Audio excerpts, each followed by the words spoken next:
dari program studi pendidikan biologi semester 5. Di sini saya mengambil mata kuliah inovasi pendidikan biologi dan di sini saya akan menjelaskan tentang kromosom.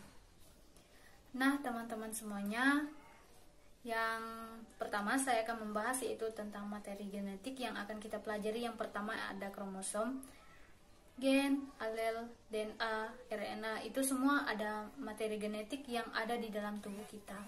Oke teman-teman, saya akan memulai dan kita akan belajar tentang kromosom. Mungkin teman-teman sering mendengar apa itu kromosom.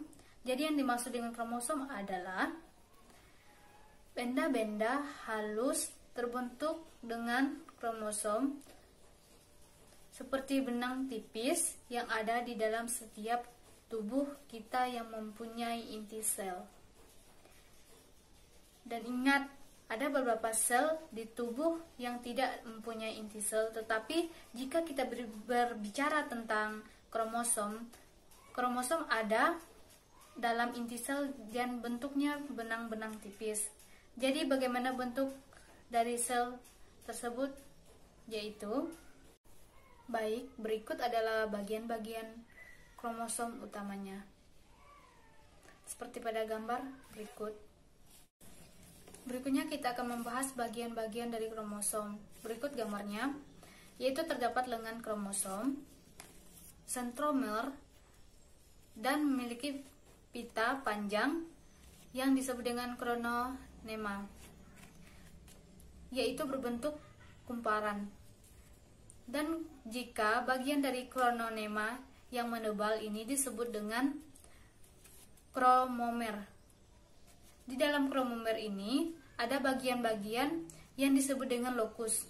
Lokus ini seperti ruangan-ruangan kecil di mana di dalam lokus ini ialah akan terdapat materi-materi genetik lainnya yang disebut dengan gen.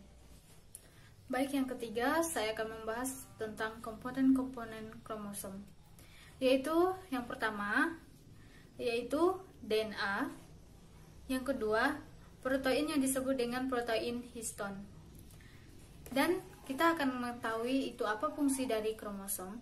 Kromosom yaitu mempunyai 3 fungsi, yaitu sebagai lokasi informasi genetik yang diturunkan dari orang tua kepada anak untuk membentuk sifat atau karakteristik dari setiap individu. Yang kedua, peranan yang paling penting adalah pembelahan sel. Yang ketiga, penentukan jenis terhadap kelamin seseorang. Berikutnya, bentuk-bentuk kromosom berdasarkan letak sentromer dibagi menjadi 4 bagian, yaitu yang pertama, tipe metasentrik. Letak sentromernya persis di tengah sehingga menampakkan bahwa kromosom berbentuk huruf V. Yang kedua, submetasentrik, maka letak sentromernya sedikit bergeser dari tengah seperti huruf L. Yang ketiga, akrosentrik, sentromernya lebih ke pinggir lagi. Keempat, telosentrik, sentromernya terletak di pinggir dan berbentuk huruf I. Berikutnya, tadi kita sudah menjelaskan macam-macam kromosom berdasarkan letak sentromernya. Yang berikutnya kita akan menjelaskan kalau dilihat dari jumlah sentromernya, kromosom itu dibagi menjadi 4, yaitu tipe asentik. Kalau di kromosom itu sama sekali tidak memiliki sentromer. Yang kedua, monosentrik, berarti 1 sentromer. Yang ketiga, disentrik, memiliki 2 sentromer. Yang keempat, polisentrik, itu berarti memiliki banyak sentromer. Kemudian berdasarkan bentuk dan kromosom ada beberapa macam, yaitu yang pertama bulat, koma, batang, huruf L atau huruf V.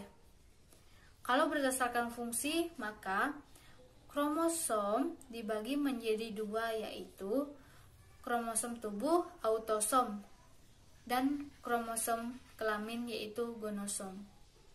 Baiklah, berikutnya yaitu macam-macam kromosom berdasarkan fungsinya dibagi menjadi dua, yaitu autosom dan gonosom. Autosom biasanya ditulis dengan huruf A. Gonosom ada dua, yaitu gonosom X dan Y.